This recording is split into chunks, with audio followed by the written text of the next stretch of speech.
اللہ تبارک و تعالی جب مسلمان کو توفیق دے اور اللہ کی بارگاہ کی جانب وہ رجوع کرے تو پھر اس کا رویہ یہ ہونا چاہیے کہ اس کی توجہ ہو اللہ کی جانب.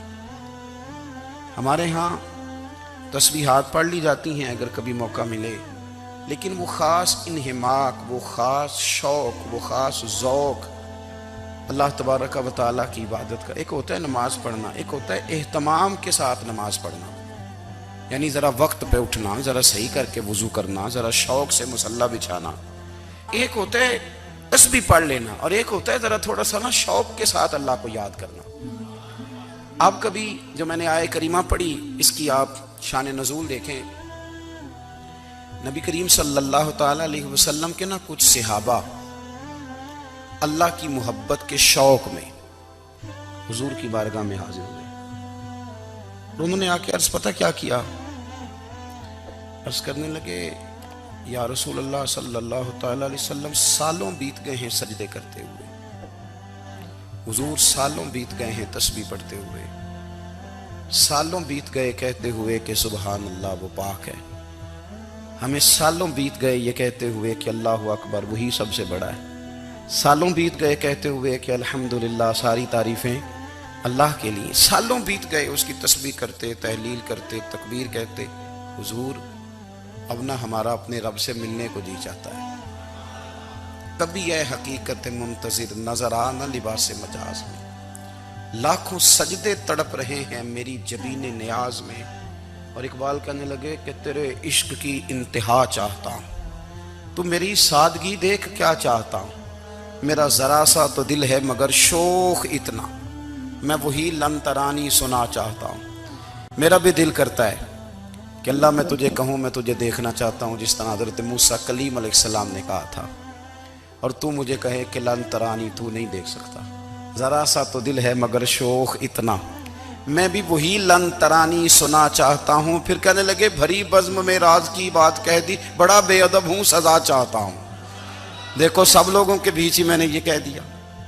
میرے عزیز صحابہ نا شوق میں، کتنے سارے لوگ ہیں آپ، کتنی ماشاءاللہ بڑی تعداد میں آپ آئے. ہم بھی کبھی اس شوق میں گئے ہیں کہ ہمارے رب کو دیکھنے کو دل چاہتا ہے، ہمارا جی چاہے وہ کبھی ہمیں ملے. حضرت عبداللہ ابن عمر رضی اللہ تعالیٰ عنہ حضرت عمر کے صاحبزادے، مکہ مکرمہ میں ان کی قبر ہے.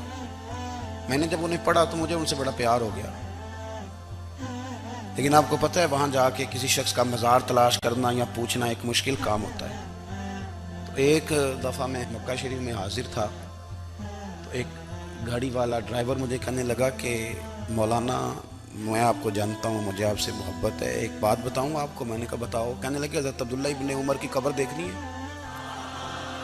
میں نے کہا یہ تو نہیں کہہ رہا، یہ کسی نے بندوبست کرایا ہے، یہ اللہ نے تیرے دل میں بات ڈالی ہے، یہ ہو گیا تو لے چل مجھے.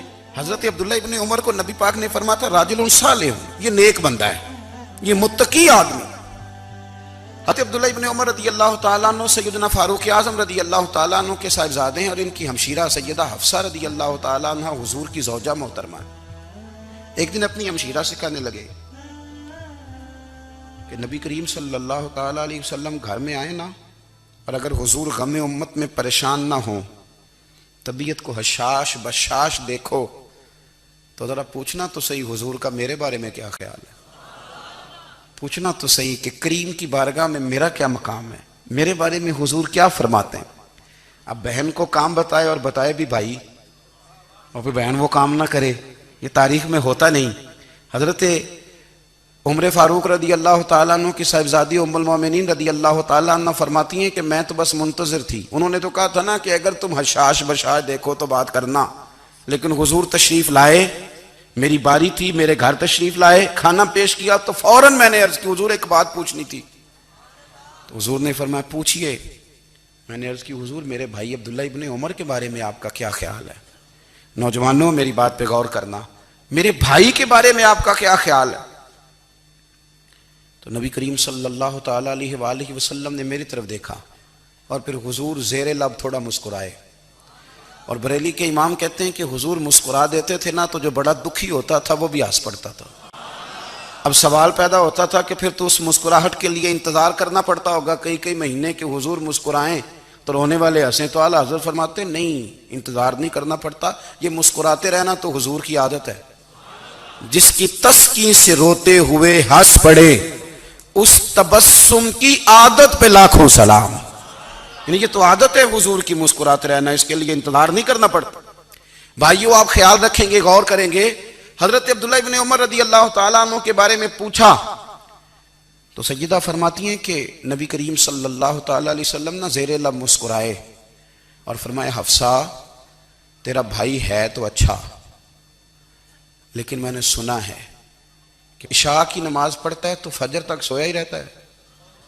او نوجوانوں، 10 بجے تک سونے کی بات نہیں ہوئی، 9 بجے تک سونے کی بات نہیں ہوئی، 11 بجے اٹھنے کی بات نہیں۔ حضور فرمانے لگے میں نے سنا ہے کہ عشاء کی نماز پڑھ کے سو جاتا ہے اور فجر تک سویا ہی رہتا ہے، اسے چاہیے کہ تہجد کے وقت اٹھا کرے، اللہ کی بارگاہ میں حاضر ہوا کرے، آہوزاری کرے، سجدے کرے، عبادت کرے، اٹھتا ہے اور فجر میں جا کے اٹھتا ہے۔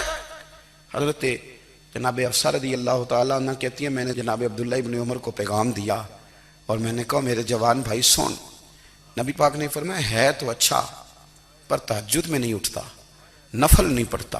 او میری ملت کے جوانوں، مزہ نہیں آ جاتا جب ساری دنیا سوئی ہو، ساری دنیا، اور بستر بھی گرم ہو اور نیند بھی پورا غلبہ کر رہی ہو، اور اچانک گھنٹی بجے دماغ میں، آنکھ کھلے، گھڑی پہ نظر پڑے، 3:30 4 بجے کا پیغام گھڑی بتائے، اور کوئی چڑھتی جوانی والا اٹھ کے وضو کرے، اور جب وہ مصلی کھول کے بچھائے تو مدینے والے محبوب کہتے ہیں کہ ہر نماز پہ رب ثواب دیتا ہے، اور جو اٹھ کے تہجد کی نماز پڑھے اسے دیکھ کے تو رب مسکراتا ہے، جو اس کی شان کے لائق ہے، جو اس کی شان کے لائق، وہ مسکراتا ہے، خوش ہوتا ہے کہ میرا بندہ تہجد میں اٹھ گیا، وہ مسکراتا ہے۔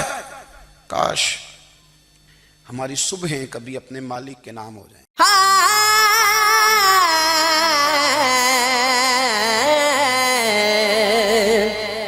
دین سے دور نہ مذہب سے الگ بیٹھا ہوں، دین سے دور نہ مذہب سے الگ بیٹھا ہوں، تیری دہلیز پہ ہوں سب سے الگ بیٹھا